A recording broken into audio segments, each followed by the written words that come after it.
Olá, meus amores! Hoje vamos falar da disciplina História com a professora Ceci Oliveira. O assunto de hoje é sobre o Iluminismo. Vamos pontuar o que seja Iluminismo e fazer um paralelo entre o Iluminismo e o Absolutismo. Para a gente entender esses dois períodos, eu vou pontuar o que seja Iluminismo e depois voltar um pouco no absolutismo para a gente fazer um paralelo entre esses dois períodos para detectar as diferenças de como a sociedade vivia na época e o iluminismo, como ele se perpetua no nosso dia a dia até o exato momento, certo? Vamos lá, meus amores. O iluminismo foi um movimento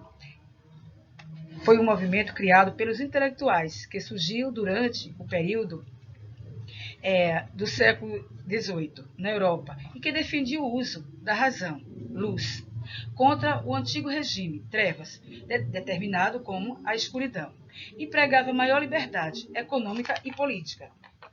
Então, esse movimento ele promoveu mudanças políticas, econômicas e sociais, baseadas nas ideias de liberdade, igualdade e fraternidade. Esse movimento trouxe uma junção de igualdade para todos. O iluminismo tinha o apoio da burguesia, pois os pensadores e os burgueses detinham os mesmos interesses comuns de fraternidade e igualdade. Porém, sobre o iluminismo, a gente vai ficar com essa explicação, porque vamos voltar um pouco para entender agora o que seja o absolutismo, para fazer esse paralelo entre esses dois períodos. O absolutismo ele foi uma forma de governo que prezava pelo poder absoluto do monarca e surgiu para atender às demandas da nobreza feudal e da burguesia mercantil. O absolutismo foi uma forma de governo muito comum na Europa entre os séculos XVI e XIX e defendeu a teoria do poder absoluto do rei sobre toda uma nação. O rei tinha o poder absoluto sobre tudo e todos.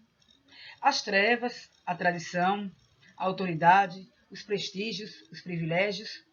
Por que as trevas? Porque simplesmente a população menos abastada vivia na escuridão, considerada como uma escravidão, trabalhando para dividir e sustentar os privilégios da monarquia.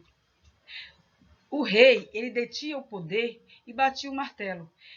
Tudo deveria ser regido à sua vontade, ao seu desejo. E assim a monarquia se perpetuava, porque a monarquia ela passa de geração em geração, de pai para filho, sucessivamente, com o mesmo poder.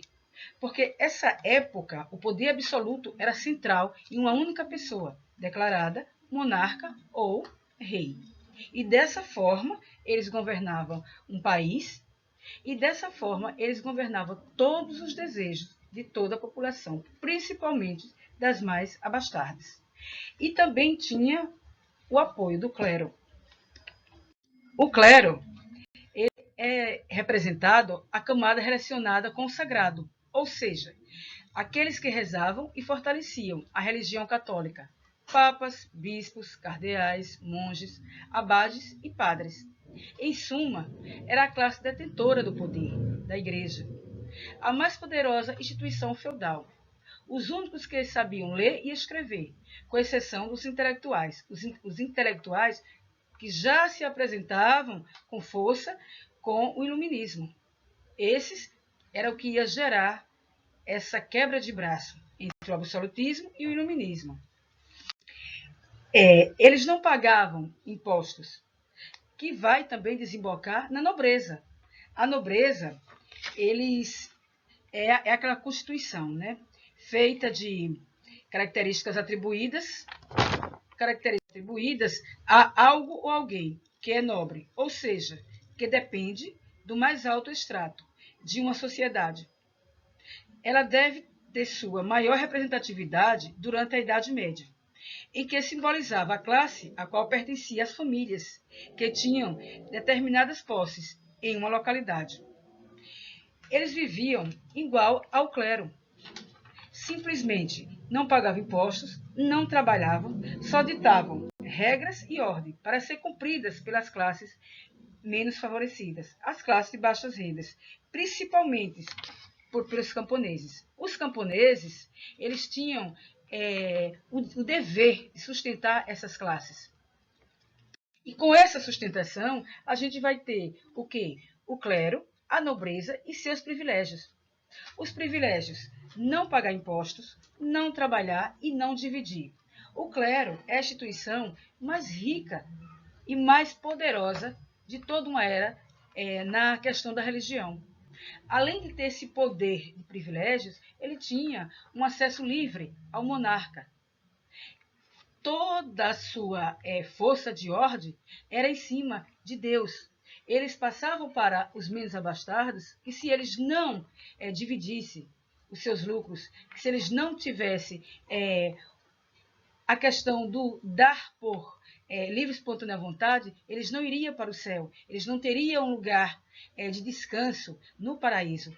E essa população menos favorecida passaram a acreditar nesse discurso e simplesmente dividiam os seus lucros, os seus ganhos, as suas alimentações. O clero e a nobreza eram sustentadas pelos menos abastados, os camponeses. E dessa forma se perpetuou por séculos e séculos. Essa ruptura vai acontecer com a chegada dos iluministas, que luta pela igualdade, luta pela questão que não existe uma classe que tenha privilégios sem trabalho e outra só trabalhe para sustentar os privilégios de outras. Com isso, vai ter o quê? A questão de pensamentos. Começa a surgir camponeses com fluxo de trabalho que viram comerciantes e desses comerciantes viram burgueses. Um camponês pode virar um nobre? Não. Porque o nobre, ele já nasce nobre, ele já nasce filho de um nobre, que herdará um título de nobreza também. Mas por que o camponês pode ser um burguês? Porque o burguês, ele requer com lucros, com rendas, com trabalho. E o camponês, ele trabalha, vai lançar um comércio, e com isso vai virar um comerciante, e esse comércio vai ser desenvolvido através do seu trabalho e dos seus ganhos, que vai virar lucros. E aí ele passa de camponês a um nobre. E esse camponês que virou nobre vai ter os mesmos ideais, os mesmos pensamentos que os iluministas. Aí, com a chegada do iluminismo, a base do absolutismo treme, passa a balançar. Por quê? Porque o clero, a monarquia e a nobreza passa a sentir a força que vem das classes menos favorecidas, que são os camponeses, e juntos com outros camponeses que viraram burgueses. Os privilégios começam a diminuir. E com essa força de camponeses, com essa força de burgueses, junto com os iluministas, a base do absolutismo começa a mudar. E muitos reis passam a procurar os iluministas e os camponeses para fazer uma nova, como se diz assim, uma nova rota de trocas de privilégios. Que até então, o camponês era só um escravo de trabalho. Tudo tinha que ser dividido. Seus lucros, suas terras, sua alimentação. E se não fizesse, não teria um lugar ao céu. Se não fizesse, simplesmente perderia tudo que possuíam. Então, com esse movimento, eles conseguiram ter os proletariados de baixa renda como escravos. Com a chegada do iluminismo, começa a gerar uma nova mudança. Então, hoje falamos sobre a questão do iluminismo versus absolutismo. Por quê? Para a gente entender o que foi o iluminismo, a força dos iluministas, precisamos falar um pouco do que foi o período do absolutismo, para a gente fazer um paralelo nas mudanças e nas diferenças na era do absolutismo e a chegada do iluminismo. Só que na próxima aula, meus amigos, vamos falar sobre o iluminismo com mais aprofundamento. Hoje eu quis dar uma pincelada no que foi o absolutismo para que vocês entendam as mudanças e as diferenças. Olha, pessoal, espero que vocês tenham entendido o assunto sobre o absolutismo. A partir da próxima aula, aprofundaremos o iluminismo com maior clareza. E se alguma dúvida ficou sobre o absolutismo, vocês podem entrar em contato comigo também. Até o momento, tchau e até a próxima aula.